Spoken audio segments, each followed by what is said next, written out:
Shalom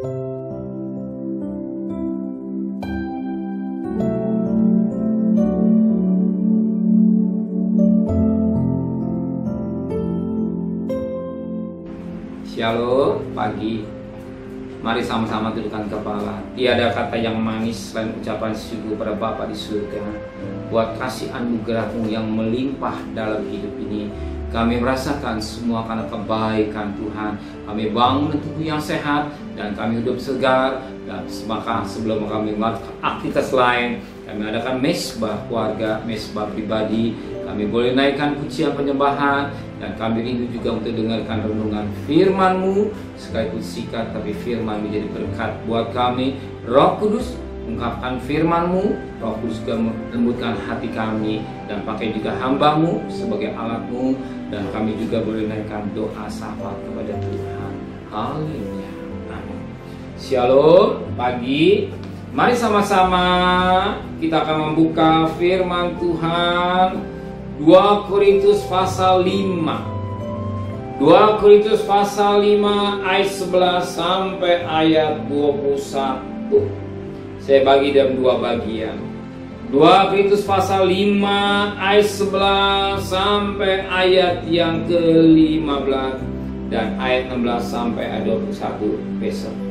Pelayanan untuk perdamaian. Kami tahu apa arti takut akan Tuhan. Karena itu kami berusaha meyakinkan orang. Bagi Allah hati kami nyata dengan terang. Dan aku harap hati kami nyata juga demikian bagi pertimbangan kamu.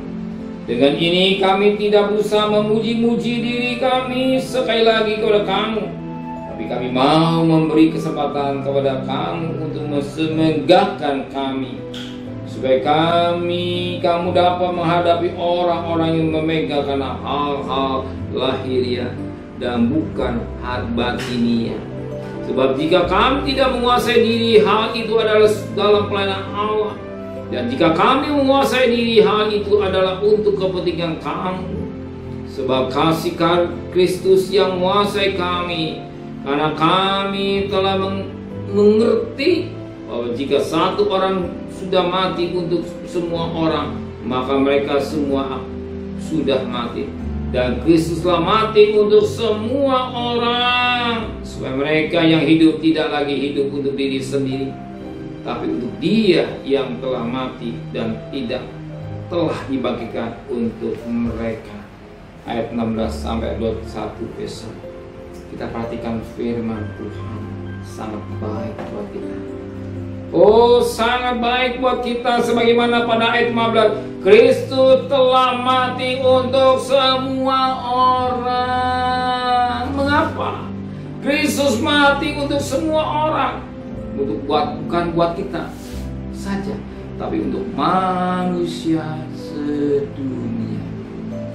Ingat firman Tuhan di Yohanes 3:16, karena begitu besar kasih Allah di sedunia hingga diberikannya anak yang tunggal, supaya siapa yang percaya boleh hidup yang kekal.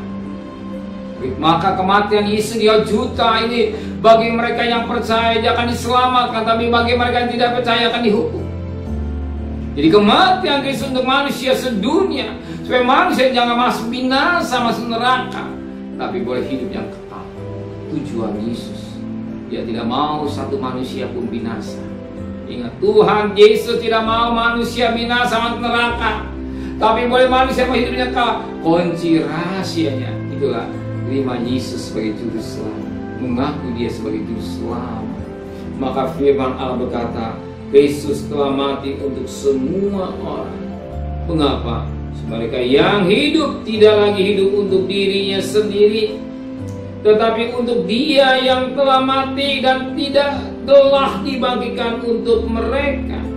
Jadi kalau kita mengerti, sekarang kita hidup, kita masih bernapas, kita tidak lagi hidup untuk diri sendiri, egois. Oh, Tuhan berikan panjang umur, Tuhan berikan napas hidup. Apa yang kita pikirkan, apa yang kita kerjakan, kita kembalikan untuk hormat kemuliaan nama-Mu. Maka 1 Korintus 10:31, jika engkau makan minum, kembali untuk hormat kemuliaan nama Tuhan. Jika saudara diberkati, semuanya kembali untuk kemuliaan nama Tuhan. Sebab Tuhan katakan kita yang hidup, saudara saya hidup lagi, tidak lagi hidup untuk diri sendiri atau egois pentingan tidak,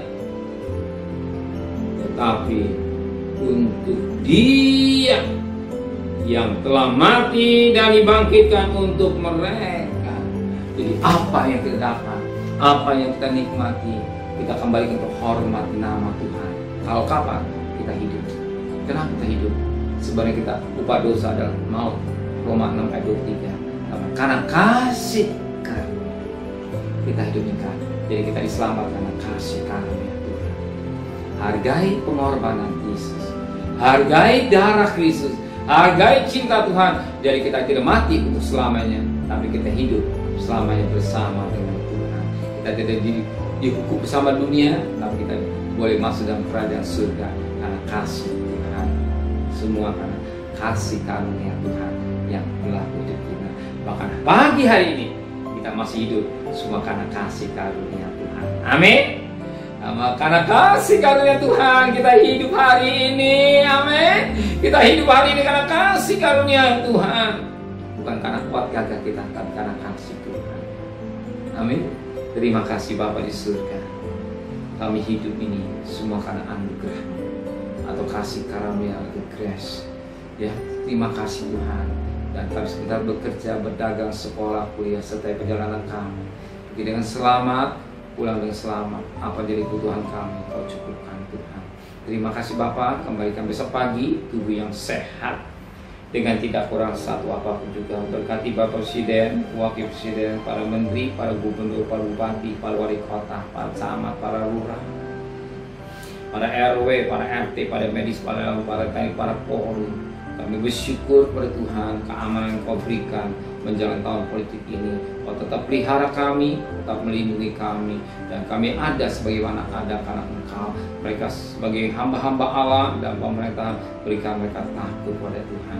Terima kasih Bapa di surga, sedang kekasih. Terimalah berkat nikmat dari Allah Bapa, cinta kasih sayang dari Tuhan Yesus Kristus, dan berkat Roh Kudusnya dari saudara mulai hari ini sampai Maranatha Tuhan Yesus datang. Yang cinta Dia katakan amin. Tuhan memberkatinya.